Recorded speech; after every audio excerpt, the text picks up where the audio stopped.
My name is Wendy Dixon. I'm 32 years old.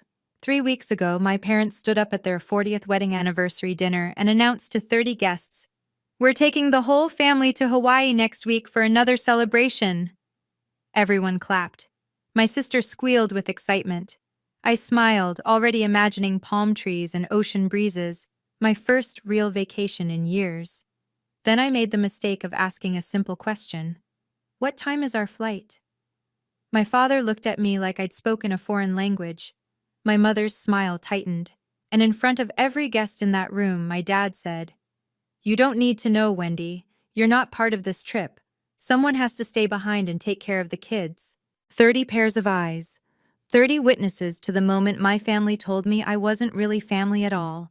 But here's what they didn't know. I had a secret, one I'd been building for 3 years, and that night, I decided it was finally time to use it. Before I tell you what happened next, please take a moment to like and subscribe, but only if this story resonates with you. And drop a comment telling me where you're watching from and what time it is there. Now, to understand why I walked away from everything I knew, let me take you back to the beginning. The Dixon family lives in a white colonial house in the suburbs of Boston. 4 bedrooms, 2-car garage, lawn trimmed to HOA perfection. The kind of house that screams "we made it" to anyone driving by. My father, Harold Dixon, retired 3 years ago from his position as a branch manager at a regional bank. My mother, Patricia, has never worked a paid job in her life, but she'll tell you she's busier than any CEO, chairing the church women's committee, organizing neighborhood fundraisers, maintaining what she calls our family's reputation. Then there's my sister, Megan, 3 years younger than me, married to Derek Hartley, a corporate attorney at a firm downtown whose name she drops into every conversation. They have 2 kids, a 5-year-old named Oliver and a 3-year-old named Sophie, and a brand new Lexus SUV that always gets the prime spot in our parents' driveway. My Honda Civic, the one I've been driving for 10 years, it gets parked on the street. "Wendy, move your car," my mother would say whenever I visited. "Derek's bringing the Lexus and guests notice what's in the driveway first." I never questioned it. I just moved my car. That's the thing about being the invisible one in your family. You stop noticing all the small ways they've already decided you don't matter. The nicer parking spot, the better seat at the table, the way your mother introduces your sister to guests by her husband's job title, while you're just Wendy, she helps out. I work as a part-time accountant, mostly remote clients. Flexible hours, modest income. Nothing impressive by Dixon family standards. But I never told them about the other thing I do. The thing I started 3 years ago, after my life fell apart in a different way. I never told them I'd learned to see. Let me paint you a picture of what helping out looks like in the Dixon family. Thanksgiving? I arrive at 6 a.m. to start the turkey. I set the table with my mother's Wedgwood china, the set I'm not allowed to use, only to wash. I arrange the flowers, polish the silver, coordinate the timing of 7 side dishes. Megan arrives at noon in a cashmere sweater, kisses everyone hello, and sits down to be served. Christmas? Same routine. Plus wrapping all the presents my mother bought, because her arthritis is acting up. Funny how her arthritis never stops her from playing bridge 3 times a week. Birthday parties for my niece and nephew? I'm the entertainment coordinator, the cleanup crew, and the backup babysitter all in one. Last year, I spent 8 hours running Oliver's dinosaur-themed party, while Megan got a manicure because she needed a break. The one time I asked if maybe, just maybe, I could skip a family event because I had a deadline for a client, my mother's voice went cold. Family comes first, Wendy. We all make sacrifices. Except I'm the only one who ever seems to make them. The breaking point comes in small moments, like the year I got my Christmas gift, a kitchen apron that said "World's Best Aunt" in glittery letters. Megan gave it to me. She smiled like she'd done something thoughtful. I wore it. I wore it every single time I came over to cook, clean, and babysit. Do you want to know when I realized the truth? It hit me one random Tuesday evening while I was scrubbing my mother's Le Creuset pot after yet another family dinner. I couldn't remember the last time anyone had invited me somewhere without expecting me to work. 3 years ago, my life fell apart. I'd been dating a man named Kevin for 4 years. We talked about marriage, about kids, about a future. Then one evening, he sat me down and said the words I'll never forget. I love you, Wendy, but I don't think I'm in love with you anymore. You're just there. You're always just there. Always just there, like furniture, like wallpaper. After he left, I wandered into a pawn shop downtown. I don't know why. Maybe I was looking for something to fill the hole. That's when I saw it. A Canon DSLR camera, used but well maintained, tagged at $180. I bought it with money I should have saved. I told no one. That camera became my secret. I started photographing things most people ignore. Elderly women at bus stops, the tired faces of overnight janitors, the calloused hands of a street vendor. People who society looks right through, the same way my family looks right through me. I called the series Invisible Women. I created an anonymous Instagram account. No face, no real name, just the photos. Over 3 years, I gathered 12,000 followers, people who saw what I saw, people who understood. I kept the camera wrapped in an old cashmere scarf at the back of my closet. It was the only thing I ever kept for myself. 3 weeks before my parents' anniversary party, I got an email that I almost deleted as spam. It was from a gallery in Monterey, California, Coastal Light Gallery, asking if I'd be interested in discussing my work. I stared at that email for 20 minutes before I realized my hands were shaking. But I didn't reply. Not yet. Because good things didn't happen to people like me. There's one person in my family who actually sees me. Her name is Ruth, and she's my mother's younger sister. Aunt Ruth is what my mother calls the family disappointment. She never married. She followed her passion for ceramics instead of getting a real job. 20 years ago, she moved to Carmel by the Sea to open a small cafe with a pottery studio in the back. My mother hasn't forgiven her since. Ruth threw away her potential, my mother likes to say. She could have had a good life, but she chose to play with clay. I've been calling Aunt Ruth every Sunday night for 7 years. My mother doesn't know. It was Aunt Ruth who first saw my photographs.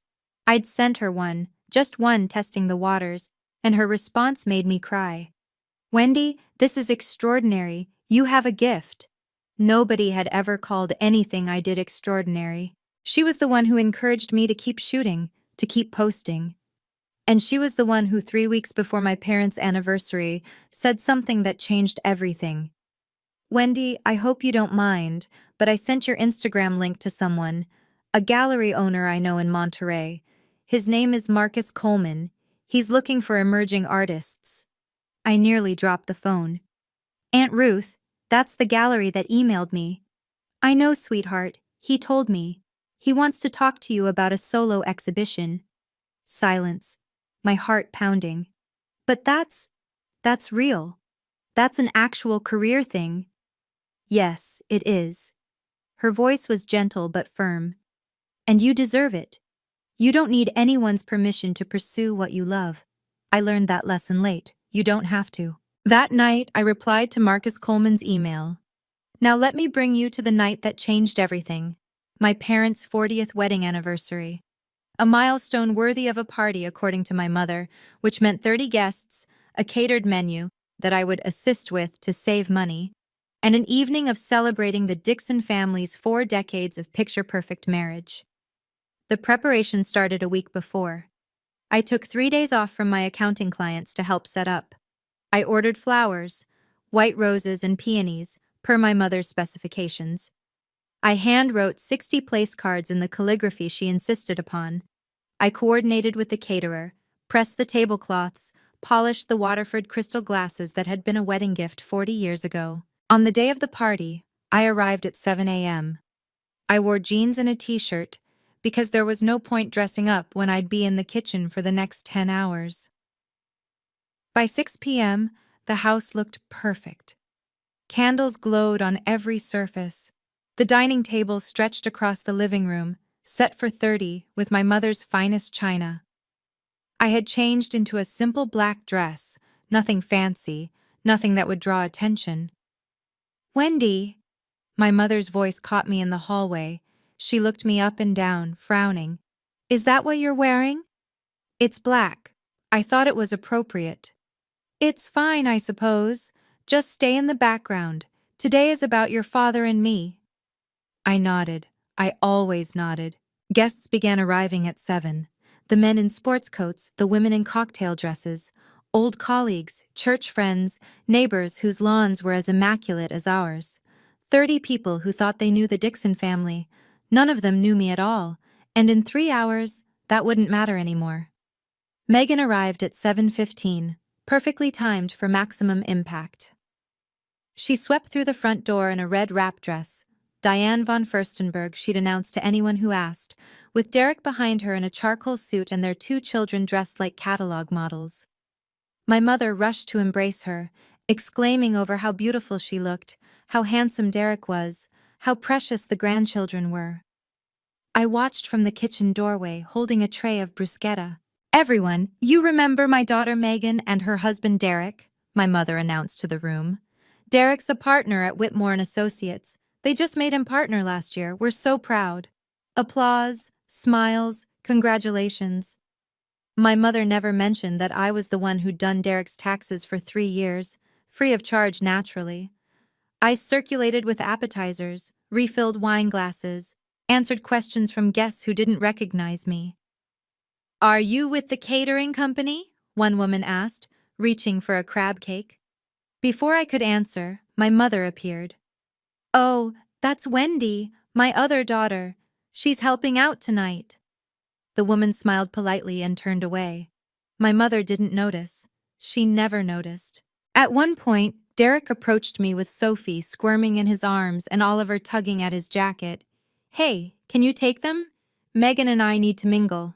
Not, would you mind? Not, thank you. Just, can you take them? Like passing off luggage. I took them. I fed them dinner in the kitchen. I wiped Sophie's face when she spilled juice on her dress. I told Oliver 3 stories to keep him from running into the living room and disrupting the party. When I finally emerged, dessert was being served. I hadn't eaten anything all day. No one had thought to save me a plate.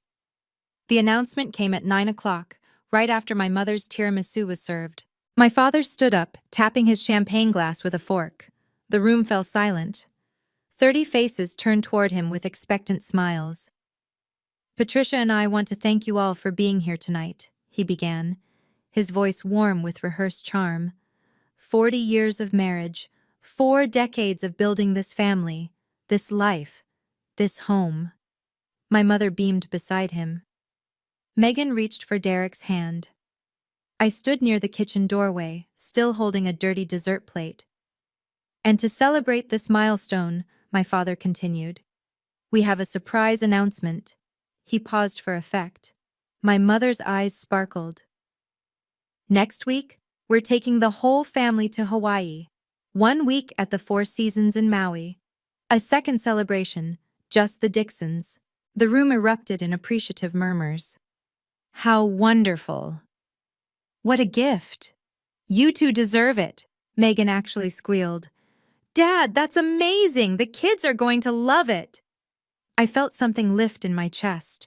The whole family. That meant me too. For once, I wouldn't be cooking, cleaning, or babysitting. I'd actually be included. I stepped forward, allowing myself a small smile. That sounds incredible. What time is our flight? The question hung in the air. My father's expression shifted. He glanced at my mother. Something passed between them. A look I'd seen 1,000 times but never understood until that moment. Wendy, he said slowly, you don't need to know the flight time. The room went quiet. Not the comfortable silence of anticipation, but the tense quiet of something going wrong. I don't understand, I heard myself say. My father cleared his throat. Because you're not going. 30 pairs of eyes. That's how many people watched my father tell me I wasn't part of the family vacation. Someone needs to stay behind, my mother added, as if this were the most logical thing in the world. Megan and Derek need a real vacation. That means you'll watch the children. But, I started. Wendy, honestly. My mother's tone sharpened. You don't have anything important to do. Megan works hard. She deserves a break. Megan works hard. Megan, who hadn't held a job since Oliver was born. Megan, who had a nanny 3 days a week and still complained about being exhausted. It's just a week, Derek added, not even looking at me. The kids love you. I stood there in my plain black dress, holding a dirty plate, while 30 people watched me be dismissed from my own family. Some of them looked uncomfortable. Most of them just looked away. One woman, I didn't know her name, leaned toward her husband and whispered something. He nodded. I caught the words. Poor thing, she must be used to it by now. The champagne glass in my hand trembled. I set down the plate, set down the glass, because I didn't trust myself not to drop them. Of course, I heard myself say, I understand.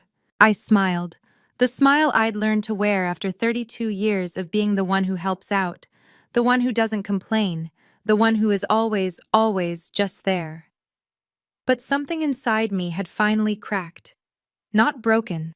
Cracked. Like a fault line shifting before an earthquake.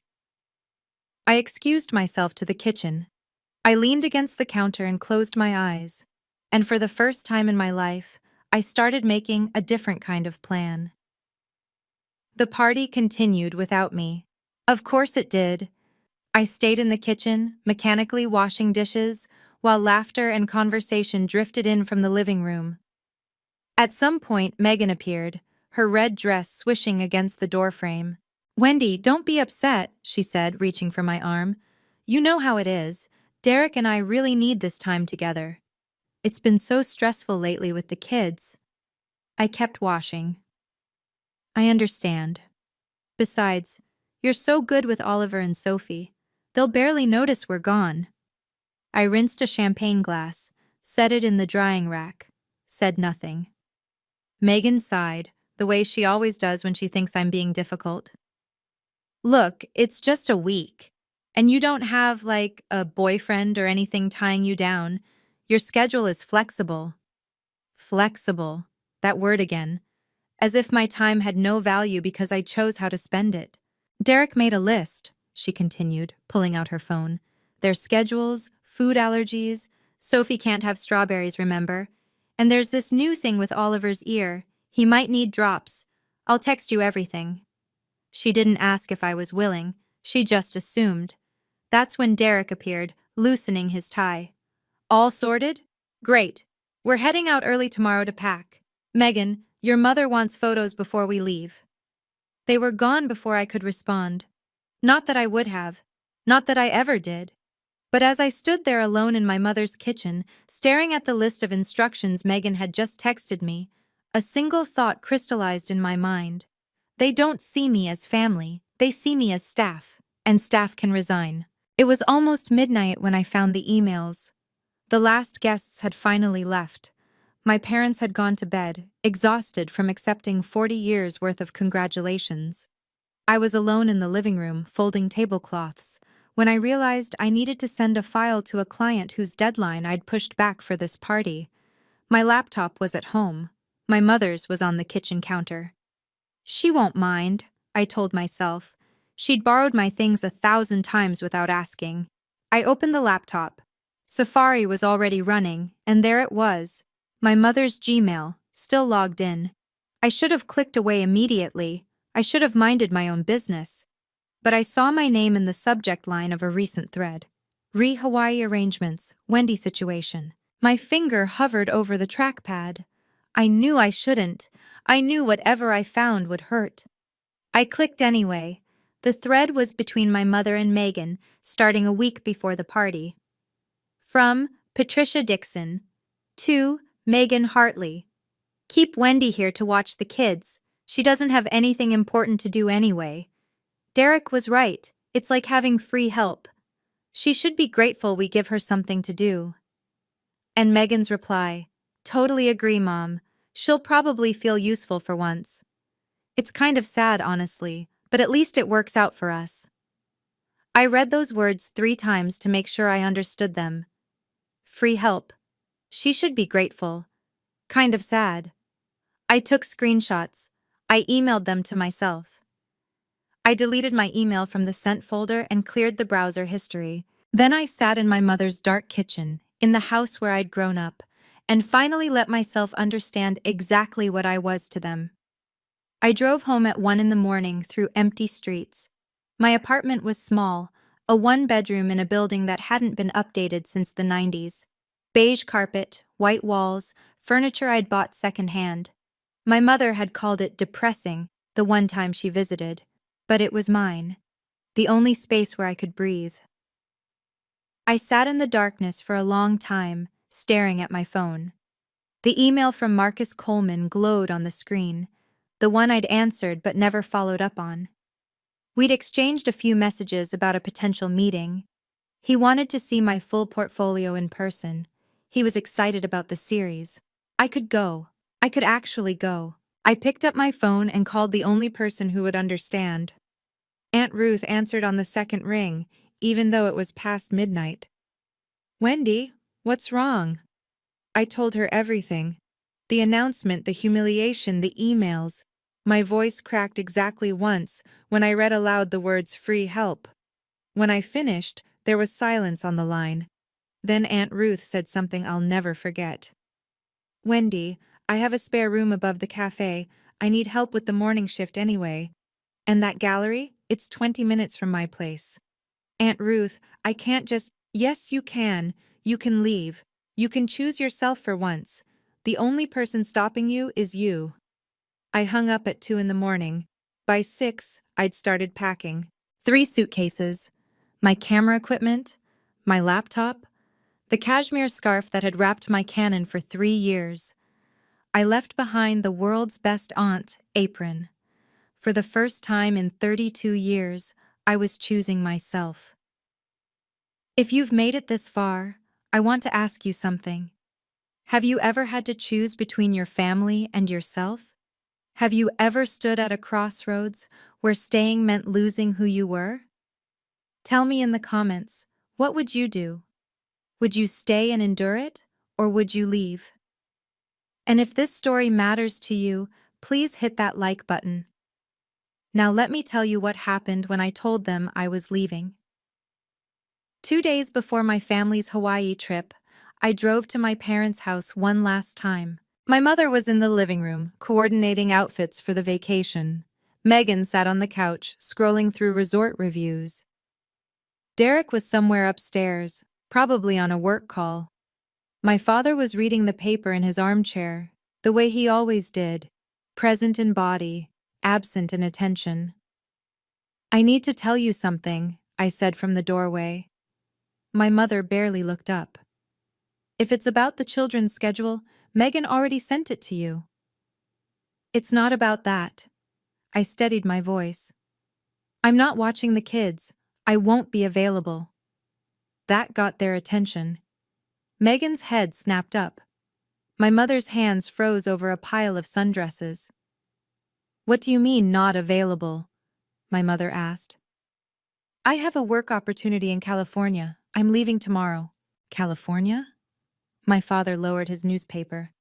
"What kind of work opportunity?" "It's professional. Something I've been working toward." I didn't owe them the details. I didn't owe them anything. Megan's face twisted. "Wendy, you can't be serious. I'm counting on you. We all planned around this." "You planned around me without asking me," I said quietly. "I'm not canceling my life because you assumed I didn't have one." The silence was deafening. Then my mother stood up, her voice cold as January. "This is incredibly selfish, Wendy. Megan needs your help. Family comes first." "Family comes first," I repeated. "Except when it comes to inviting me to Hawaii." Her mouth opened, then closed. For once, Patricia Dixon had nothing to say. My father cleared his throat. "If you leave, don't expect us to welcome you back with open arms." "I understand," I said. And for the first time, I meant it. The next 24 hours were a masterclass in emotional manipulation. My mother called 6 times. Each voicemail was more dramatic than the last. "You're tearing this family apart, Wendy. I hope you can live with that. Your father is devastated. He barely ate dinner." Megan cried all evening. The children kept asking where Aunt Wendy was going. Megan took a different approach, weaponized vulnerability. "Wendy, I don't understand why you're doing this to me. I'm your sister. Don't you care about us at all?" And then, the text that nearly broke me. "You're going to end up alone, you know, just like Aunt Ruth. Is that what you want?" I stared at that message for a long time. Just like Aunt Ruth. They meant it as an insult. They meant it to scare me. But Aunt Ruth had her own business, her own art, her own life built on her own terms. Aunt Ruth was happy. Maybe ending up like Aunt Ruth wasn't a threat. Maybe it was a promise. I turned off my phone. The last thing I did before I left Boston was walk through my empty apartment. 3 suitcases by the door. Everything else would stay behind. The second-hand couch, the beige carpet, the life I'd been living for everyone else. I taped my spare key to an envelope and slid it under my landlord's door. Month-to-month lease, paid through the end of January. Clean break. I loaded my car as the sun came up. My Honda Civic, 10 years old and reliable as ever. The same car my mother had been embarrassed by for years. It was going to carry me to a new life. I didn't look back as I pulled away from the curb. The drive from Boston to Carmel by the Sea takes about 45 hours if you push it. I didn't push it. I took 5 days, stopping at roadside motels, eating at diners where nobody knew my name. Somewhere in Nebraska, I pulled over at a rest stop and just sat there, watching the sunset paint the prairie in shades of gold and pink. I photographed it. My first shot as a free woman. On the 3rd day, my phone buzzed with a text from Megan. I turned it back on to check directions. "Mom says if you're not home when we get back from Hawaii, you're dead to her." I read it once, then I deleted it. She was already acting like I was dead anyway. At least now I'd be alive somewhere else. On the 4th day, I called Aunt Ruth from a gas station in Arizona. "I'm about 8 hours out," I said. "Your room is ready. Fresh sheets, ocean view, and Marcus wants to meet you tomorrow afternoon if you're up for it." My stomach flipped. "Tomorrow? That's so fast." "Wendy." Her voice was warm, certain. "You've been waiting 3 years for this. It's not fast. It's finally." When I crossed into California, something shifted inside me. The Pacific appeared on my left, vast and endless and blue. I rolled down my window and breathed salt air for the first time in my life. I cried then. Not from sadness, from relief, from the overwhelming sensation of possibility. At 7 p.m. on the 5th day, I pulled into the driveway of the Ceramic Cup, Aunt Ruth's Cafe and Pottery Studio in Carmel by the Sea. She was waiting on the porch, arms open. "Welcome home," she said, and for the first time in 32 years, somewhere actually felt like it. Carmel by the Sea is the kind of place that doesn't feel real at first. Cottages with storybook rooftops, art galleries on every corner, ocean mist rolling through cypress trees. The whole town felt like a painting someone had dreamed into existence. Aunt Ruth's Cafe sat on a quiet street 2 blocks from the beach. The Ceramic Cup, hand-lettered sign, blue shutters, window boxes overflowing with lavender. The pottery studio occupied the back half of the building, where she taught classes and sold her work to tourists who wandered in for coffee. My room was upstairs, small but bright. A bed with a white quilt, a desk by the window, and a view of the Pacific that made my chest ache with something I couldn't name. "You'll work the morning shift," Aunt Ruth explained over dinner that first night. 6 to noon. After that, your time is yours. "I don't know how to thank you for this." She waved her hand. "Don't thank me, just build something. That's payment enough." The next morning, I woke before dawn. I tied on an apron, not the world's best aunt one I'd left behind, just a simple canvas apron with the Ceramic Cup embroidered in blue thread, and learned how to make pour-over coffee. Customers came and went. locals who knew Ruth by name, tourists charmed by the homemade scones. I took orders, wiped tables, chatted with strangers who had no idea I'd run away from my entire life 5 days ago.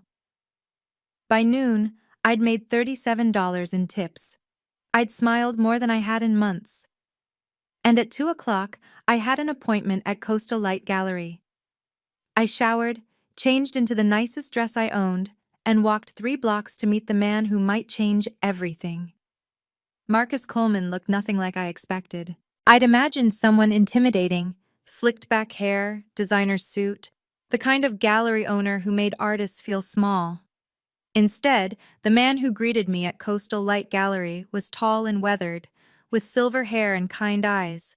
He wore a linen shirt, sleeves rolled up, and smiled like we were already friends. "Wendy Dixon," he said, shaking my hand. "Ruth has told me a lot about you, but the work speaks for itself." He led me through the gallery. White walls, natural light, photographs and paintings displayed with careful precision. This was a serious place, a place where art mattered. "I've looked through your Instagram extensively," Marcus continued. "The Invisible Women series is extraordinary. There's a truth in those images that most photographers spend decades trying to capture." I didn't know what to say. I'd never heard anyone describe my work that way. "This one." He stopped in front of a large monitor displaying my portfolio. On screen was a photograph I'd taken 2 years ago, an elderly woman waiting alone at a bus stop, her face a map of lines and quiet dignity. "This is the one that made me reach out. There's something in her eyes. Patience, maybe. Or resignation. It's heartbreaking." "She was waiting for a bus that came late," I said quietly. "She'd been standing there for 40 minutes. Nobody stopped to offer help." Marcus nodded slowly. "You see people, Wendy. Really see them. That's a gift." He turned to face me, and his next words landed like a key turning in a lock.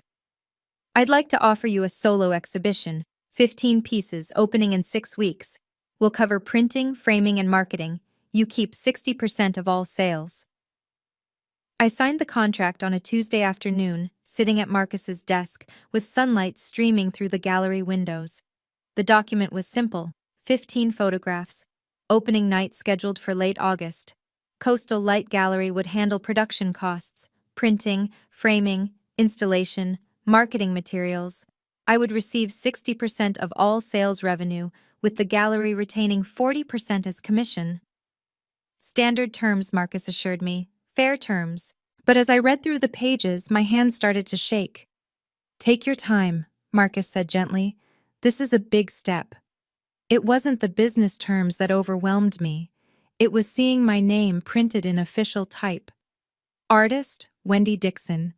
A legal document recognizing that my work had value, that I had value. I thought about all the times I'd done my family's taxes without credit, all the parties I'd organized without thanks, all the hours spent caring for children who would grow up never knowing how much I'd given them. Not once had my name appeared on anything that celebrated my contribution. Until now.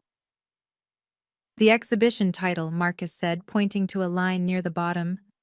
"I'd like your approval. We're proposing Invisible Women, Portraits of the Overlooked." Invisible Women. "It's perfect," I whispered. I signed my name on the line. Marcus countersigned as witness. The document was notarized by his assistant, a young woman named Julia, who stamped the pages with official precision. When it was done, Marcus handed me my copy. "Congratulations, Wendy. You're officially a represented artist." I walked out of that gallery holding the contract against my chest. Physical proof that I wasn't nothing, that I'd never been nothing. For 3 years I'd built something in the shadows. Now, finally, it was about to step into the light. While I was building my new life in California, my family was discovering what my absence actually meant. I didn't witness these events firsthand, of course. I heard about them later, pieced together from voicemails and texts, and one very awkward phone call from my father. Apparently, Hawaii was a disaster. Without me there to babysit, Megan and Derek couldn't enjoy a single, adults-only dinner. Oliver threw a tantrum on the beach, because no one had remembered to pack his special sandcastle bucket, something I always remembered. Sophie developed an ear infection on day 3, and nobody could find the pediatrician's number because I'd always been the one to keep track of medical information. My mother spent most of the trip complaining that the resort staff wasn't as attentive as expected. She called the concierge 3 times to complain about turned-down service. She sent back her Mai Tai twice. "This isn't relaxing at all," she reportedly said. "Who planned this trip?" My father, wisely, did not remind her that she had planned it herself. The texts started arriving on day 4. "Wendy, where are the kids' medication records? Wendy, what's Oliver's bedtime routine? He won't sleep. Wendy, the restaurant doesn't have a kids' menu. What would they eat?" I didn't respond. I was too busy printing proofs at a photography lab in Monterey, selecting frames, and meeting with a journalist from Carmel magazine who wanted to interview me. But here's the thing about absence. It teaches people what they've been taking for granted. On day 6 of their Hawaiian vacation, Megan did something she'd never done before. She searched my name on Google, and for the first time, she found something other than a blank page. 6 weeks later, I stood in the center of Coastal Light Gallery and couldn't quite believe it was real. 15 of my photographs hung on the walls, each one printed large and framed in simple black. The gallery glowed with soft light. A string quartet played in the corner. Marcus's idea, not mine. A bartender in a crisp white shirt poured champagne. 50 guests moved through the space. Local artists I'd met through Aunt Ruth. Collectors Marcus had invited. A journalist from Carmel magazine, already taking notes. People who had come specifically to see my work, on gallery walls, with price tags that made me dizzy. I wore a navy dress. Simple, elegant, nothing that screamed for attention. My hair was down for once. I'd even put on lipstick, something I rarely did. Aunt Ruth appeared at my side, pressing a glass of champagne into my hand. "How do you feel?" "Terrified," I admitted. "What if nobody buys anything?" "Someone already has." She nodded toward a woman in pearls examining the centerpiece of my exhibition, the bus stop photograph, the one that had caught Marcus's attention. A small red dot had appeared on the wall placard beside it. "That's Mrs. Pemberton. She owns half the art in Monterey County. She just bought that piece for $3,000. $3,000. For something I'd created. "Wendy." Marcus approached, grinning broadly. "I want to introduce you to someone from the magazine. They're considering you for next month's cover feature." Cover feature. Magazine cover. My face, my name, my story, all in print. I was halfway through that introduction when the gallery door opened and my world tilted on its axis. Megan and Derek walked in, still sunburned from Hawaii. They looked completely out of place. Megan wore a floral sundress more suited to a beach brunch than an art opening. Derek had his phone out, already frowning at something on the screen. They both scanned the room with expressions I knew well, the look my family wore whenever they encountered something outside their understanding. Then Megan saw me. "Wendy!" She rushed forward, arms outstretched, like we were reuniting after a long separation she'd been dreading. "Oh my God, we've been so worried about you!" 50 guests turned to look. The string quartet faltered for half a beat before continuing. "Megan," I kept my voice calm. "This is unexpected. We had to come." Her eyes were wide, earnest. "We flew in yesterday. Mom found your Instagram. She's been calling everyone trying to track you down." Derek appeared behind her, nodding at me like we were business associates. "Wendy, nice place." "It's a gallery," I said. "My gallery opening, actually." Megan blinked, taking in the photographs on the walls for the first time, taking in the guests, the champagne, the price tags. "You did all this?" Her voice was genuinely confused. "Since when do you do this?" "Since 3 years ago. You never asked what I did in my free time." Aunt Ruth materialized at my elbow, a quiet wall of support. Across the room, Marcus was watching carefully, ready to intervene if needed. Megan leaned closer, lowering her voice.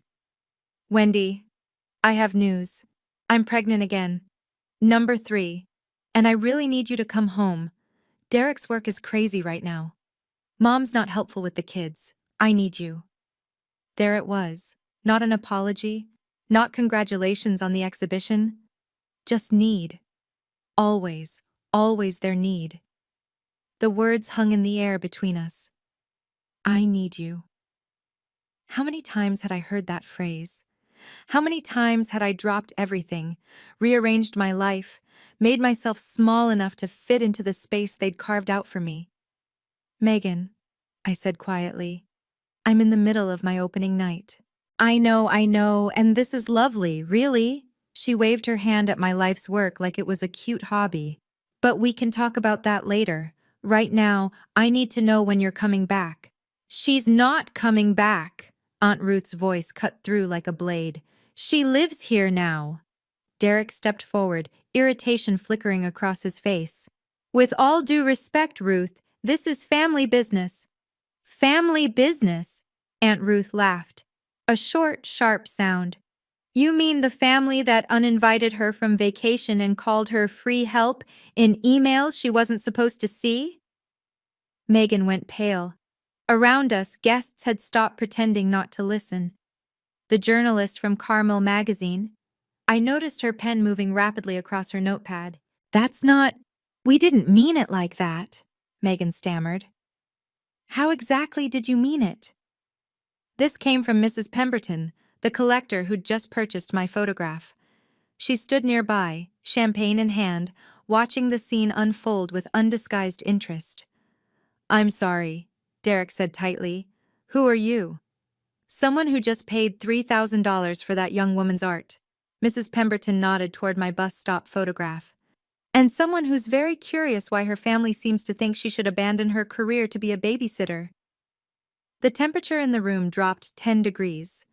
Megan looked at me, desperation in her eyes. Wendy, please, let's talk privately. Let me pause here for a second. If your family showed up at the most important night of your life, not to celebrate, but to drag you back to a life where you didn't exist, what would you say? Tell me in the comments. I really want to know. And if you want to hear what happened next, make sure you're subscribed so you don't miss anything. Now, let me tell you what I said. I didn't retreat to a corner. For 32 years, I had made myself small. I had whispered, accommodated, disappeared. Not tonight. I stepped forward into the center of my own exhibition and spoke clearly enough for everyone to hear. Megan, I understand that you're pregnant. Congratulations, genuinely. But I won't be coming back to Boston to be your childcare. Wendy, I'm not finished. My voice didn't waver. You can hire a nanny. You can hire two. Derek makes enough at Whitmore and Associates, and you've never had trouble spending money before. What you can't do is hire me, because I was never paid. Megan's mouth opened, then closed. Around us, I could feel the gallery guests leaning in. This isn't a hobby, I continued, gesturing to the walls. This is my work. I've been building this for 3 years while everyone in our family assumed I had nothing important to do. And just so we're clear, I pointed to the photograph Mrs. Pemberton had purchased. That piece just sold for $3,000. Tonight, I've sold 4 pieces totaling $8,000. My work has value. I have value. And I will not throw that away to go back to being free help. Silence. Absolute silence.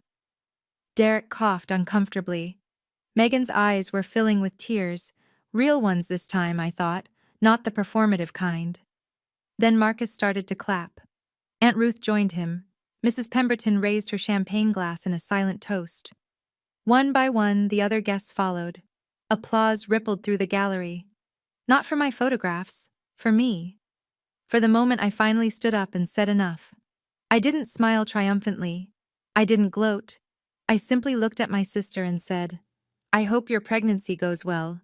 I truly do. Then I turned and walked away. The gallery door opened again 20 minutes later. I was in the middle of a conversation with the Carmel magazine journalist when I saw them. My parents, standing in the entrance like they'd materialized from a nightmare. My mother wore her Burberry trench coat, the one she saved for important occasions. My father stood behind her in a blazer, looking uncomfortable and out of place. They scanned the room until their eyes found me. Patricia Dixon walked through my gallery like she owned it. Wendy. Her voice carried the same tone she'd used when I was 8 and had tracked mud onto her clean floors. We need to talk. The journalist raised an eyebrow. I excused myself and moved to intercept my parents before they could cause more of a scene. You came all this way, I said evenly. Of course we did. You disappeared. You left your family when we needed you most. My mother's voice trembled with righteous indignation. And now I find you here, playing artist, while your sister is pregnant and struggling. Megan is pregnant and wealthy, I corrected. She's not struggling. She's inconvenienced. Don't be cruel, Wendy. This isn't you. You're right. I took a breath. It isn't the me you wanted, the me that you could count on to do whatever you asked. But that Wendy was never seen, Mom. She was just used. My father cleared his throat. Wendy, your mother is trying to say. I know what she's trying to say, Dad. I've heard it my whole life. Family comes first. Make sacrifices. Don't be selfish. I met his eyes. But I wasn't part of the family trip to Hawaii, remember? So, which is it? Am I family or aren't I? Neither of them had an answer. My mother recovered first. Hawaii was one trip, she said dismissively. You're blowing this out of proportion. Someone had to stay with the children. Someone, I repeated. Why me? Why always me? Because you have the time. You don't have a husband, you don't have children of your own. What else would you be doing? I'd wondered if I would ever use those screenshots. Part of me had hoped I'd never have to. But standing there, in my gallery, surrounded by my work and my witnesses, I realized that some truths need to be spoken aloud. I pulled out my phone. Let me read you something, I said, my voice steady. This is an email you sent to Megan before the anniversary party. My mother's face went white. Keep Wendy here to watch the kids. She doesn't have anything important to do anyway. It's like having free help. She should be grateful we give her something to do. The gallery had gone silent again. I could feel every eye on us. And Megan replied, I continued. She'll probably feel useful for once. It's kind of sad. Megan, standing a few feet away, looked like she wanted the floor to swallow her. Wendy, my father started, where did you— It doesn't matter where I found it. What matters is that you wrote it. I lowered my phone. I'm not reading this to embarrass anyone. I'm reading it so you understand why I left. You didn't see me as family. You saw me as staff, and staff has the right to quit. My mother's mouth opened, opened again. For the first time in my life, Patricia Dixon was speechless. The journalist from Carmel magazine was still writing. It was Derek who broke first. This is ridiculous, he snapped, stepping forward. Wendy, you're making a scene over nothing, so your family asked you to babysit. Big deal. That's what families do. Not everyone gets to run off and pretend to be an artist. Pretend? Mrs. Pemberton's voice cut through the room like ice. I just spent $3,000 on her work. I don't pay that kind of money for pretend. Derek turned, his corporate composure cracking. With respect, ma'am, you don't know this family. This is between us. Actually, I know exactly what I need to know. Mrs. Pemberton set down her champagne glass. I know that young woman has spent years photographing people society overlooks. And I know her own family treated her exactly the same way. A murmur rippled through the gallery. Guests were openly staring now, the kind of attention my mother had always craved, but not like this. Never like this. My mother tried to salvage the situation. This is a misunderstanding. Family jokes are being taken out of context. A joke? Another voice, a woman in her 60s with silver hair and a kind face. I'd sold her a photograph earlier that evening. Telling your daughter she has nothing important to do? Calling her free help? What's funny about that? More murmurs. More judgment. The social capital my mother had spent decades accumulating was evaporating in real time. I think, Aunt Ruth said gently, it might be time for you to leave. My mother's face flushed scarlet. My father took her arm. Megan was crying now. Real, humiliated tears. Derek stood frozen, finally understanding that his courtroom tactics meant nothing here. "Wendy," my mother said, her voice shaking, "you'll regret this." "No," I said quietly. "I really won't." My mother left first. She turned on her heel without another word, pulling my father behind her. The gallery door closed with a soft click that somehow echoed louder than a slam. Megan lingered, mascara smudged, arms wrapped around herself like a child caught misbehaving. "Wendy," her voice cracked, "I didn't know you felt this way. I thought you liked helping." "No, you didn't," I said, not unkindly. "You didn't think about it at all. None of you did."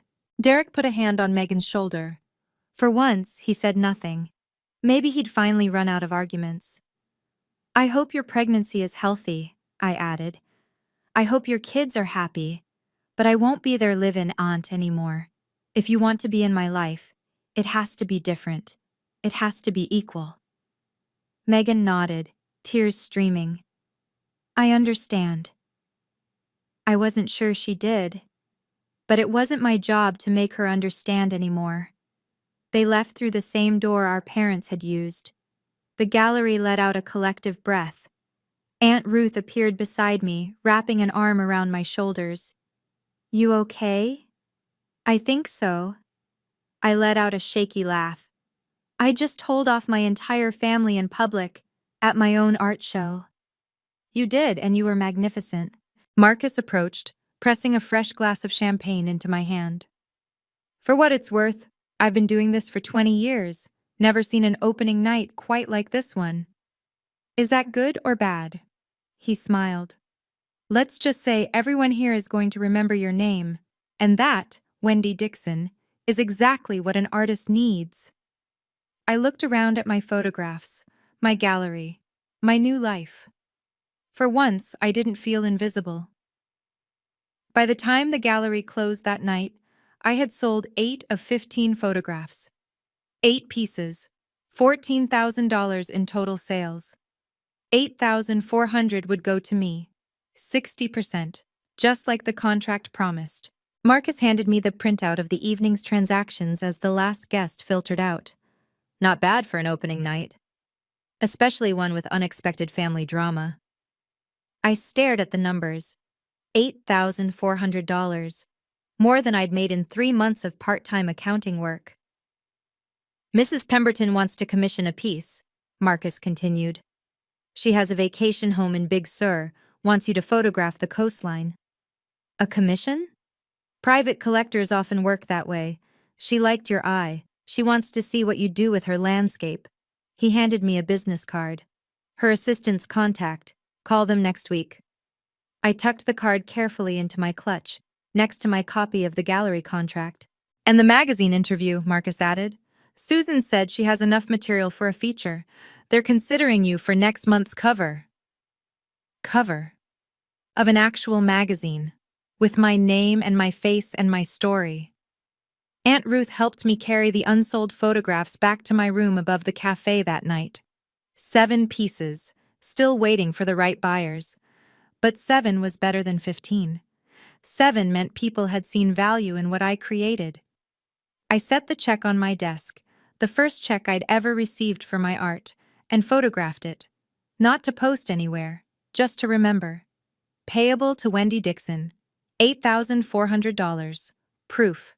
Physical proof that I wasn't nothing, that I'd never been nothing at all. 2 months later, my new life had a rhythm. I woke at 5, watched the sun rise over the Pacific from my window, and opened the ceramic cup by 6.